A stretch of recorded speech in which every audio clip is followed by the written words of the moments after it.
अस्सलामुअलैकुम। यार मैच हम हार चुके हैं बहुत बुरे तरीके से और 228 रन से हमें शिकस्त हुई है। लेकिन मुझे लग रहा है कि मुझे अब थोड़ी बात करनी चाहिए इस पे। वैसे तो बहुत मतलब अभी अब क्या बात करें यार।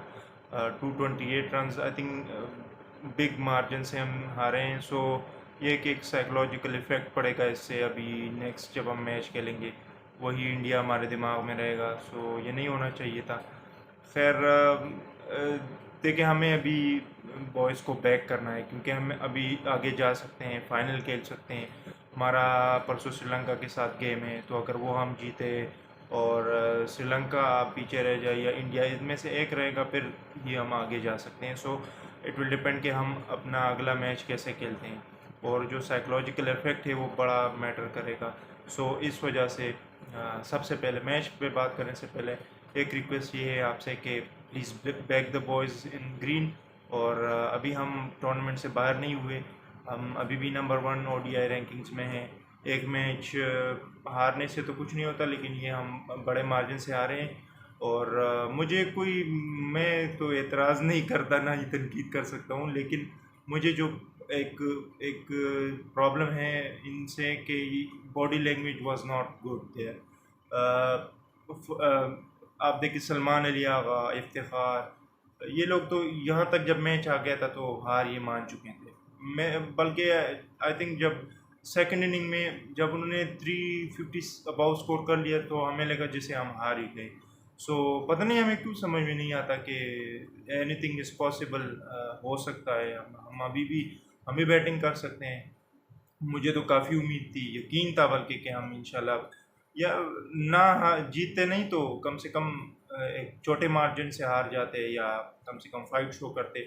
सो that would be that would have been much better than whatever has happened. But बस अब जो हो चुका है सो हो चुका है। I think Babar and boys इनको अभी ये भूलने की ज़रूरत है और वी शुड मूव ऑन। और कल जो मैच है इंडिया और श्रीलंका का, हमें उस पर नज़र रखनी है कि वहाँ पर क्या रिजल्ट्स आते हैं। It will affect us as well because अगर फाइनल में जाना है ना, आज मैच जीत कर तो हम फाइनल में अपनी जगह पक्की कर सकते थे। लेकिन जो now that we have lost the game, so कल के मैच पर भी नज़र रखेंगे कि कौन जीतता है कौन हारता है। जो हारेगा तो हमारा कंपटीशन फिर उनसे होगा कि वो पीछे रह जाए और हम आगे चले जाए। और जो कल जो जीत गया, so I think most probably they would have book the final seat, क्योंकि श्रीलंका अगर जीतती है तो श्रीलंका ने एक बांग्लादेश से जीता है। सो दो with 2 matches one they will qualify for the final. और अगर इंडिया जीतती है तो भी वो भी क्वालिफाई कर जाएगी। सो चलो अभी अभी थोड़ा मैच पे बात कर लेते हैं। आई थिंक जो टॉस का डिसीजन था वो मेरे ख्याल से तो गलत था। मेरे ख्याल से था, लेकिन मैं ये नहीं बोल रहा कि वो गलत था। देखिए कैप्टन है, उनको अच्छे तरीके से पता है कि हमें क्या करना चाहिए, looking at the conditions and looking at what we are known for. So I think Babar Azam ने यही सोचा कि उसी मोमेंटम को लेकर चलते हैं जो पिछले मैच से था, कि हमने उनके पहले 3-4 खिलाड़ी जल्दी आउट कर लिए थे पिछले मैच में। So I think Babar Azam was in that mood के हम उसको इस मैच में हम इसको कंटिन्यू उस मोमेंटम को करेंगे। लेकिन हुआ कुछ अलग और इस दफ़ा वो अलग माइंडसेट के साथ आए थे। And it's all about the mindset. To me it's all about the mindset. ये डिपेंड नहीं करता कि आप किस मैच में पर्टिकुलरली कितना अच्छा खेलेंगे, लेकिन आपका माइंडसेट बहुत मैटर करता है कि आप किस माइंडसेट के साथ जा रहे हैं। फेयर, और ये जब भी आपकी चीज़ें माइंड में होती है तो आप खुल के नहीं खेलते हैं। और शुभमन गिल को मैंने सुना इंटरव्यू में, उसने कहा कि मैं इसी माइंडसेट से आया था कि मैं खेलूँगा, तेज़ खेलूँगा, मतलब कि मैं डरूँगा नहीं। और आई थिंक इससे पहले मैच में वो जिस तरह आउट हुए थे तो वो उसका रीज़न भी यही था। उसने कहा कि हमने पहले मैच में अच्छे माइंडसेट के साथ हमने नहीं खेला, सो अभी हम फेयरलेस होके खेलेंगे। और अगर बॉलर, बेशक हम नंबर 1 हमारी बॉलिंग लाइनअप है, लेकिन अगर आप गलत बॉल करेंगे तो फिर हम आपको आगे से आपको मार करनी पड़ेगी। और यही हुआ आज के मैच में। सो थोड़ा दुख हो रहा है, लेकिन क्या करें अब। टीम को, बॉयज़ को सपोर्ट हमने करना है। आपसे रिक्वेस्ट है कि प्लीज़ ये ना करें इस तरह। मैं काफ़ी लोगों को अभी तक सुन भी चुका हूँ, बहुत नाराज़ है, बहुत गुस्सा है, लेकिन we need we need patience, we need to back these boys. हम नंबर 1 ओडीआई रैंकिंग्स में आ गए, सो वो भी यही लड़के हैं जो हमें लेकर आए हैं। सो ये रीज़न है कि हमने बॉयज़ को अभी सपोर्ट करना है। कल के मैच को भी हम देखेंगे इंशाल्लाह कि कौन आगे जीतता है, कौन आता है, क्योंकि देखिए हमारा इंडिया के साथ अभी फाइनल भी आ सकता है। सो अगर हम अपनी गलतियों से सीखे तो हम वो मैच इंडिया को हरा सकते हैं, और अगर हम क्वालिफाई कर जाए और इंडिया भी क्वालिफाई कर जाए, सो हार जीत मैच का गेम का हिस्सा है, और हमें इस पर ज़्यादा मतलब जोश में नहीं आना कि जी बस हम तो नहीं है, हम तो कुछ नहीं कर सकते अभी, क्योंकि the times are very exciting, times are coming ahead. हम वर्ल्ड कप है जो जिससे बड़ा कुछ है ही नहीं, मतलब कि 50 ओवर्स फॉर्मेट है और फिर वर्ल्ड कप है। सो अभी उसमें बहुत सपोर्ट की ज़रूरत है। एशिया कप का अभी कंप्लीट नहीं हुआ, हम अभी तक एक ही मैच हारे हैं इस एशिया कप में, और अभी हम फाइनल में जा सकते हैं। सो इसलिए मैं आपसे रिक्वेस्ट करता हूँ कि अपने टीम को सपोर्ट करें, back the boys in green, और इंशाल्लाह अभी परसों मैच पर नज़र होगी कि हम श्रीलंका के खिलाफ किस तरह खेलेंगे।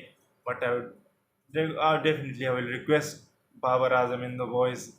मेरी वीडियो तो उन तक नहीं जा सकती, लेकिन फिर भी मैं उनसे रिक्वेस्ट करता हूँ कि प्लीज़ आप फेयरलेस होके खेलें, जो हुआ इस मैच में उसको भूल जाएं, हम आपको सपोर्ट कर रहे हैं। सो ऐसी कोई बात नहीं है, हार जीत गेम का हिस्सा है। हम आज हार गए, कल हम जीत भी सकते हैं, तो इंशाल्लाह, और पूरा यकीन है मुझे, पूरी उम्मीद है कि हम एशिया कप जीतेंगे।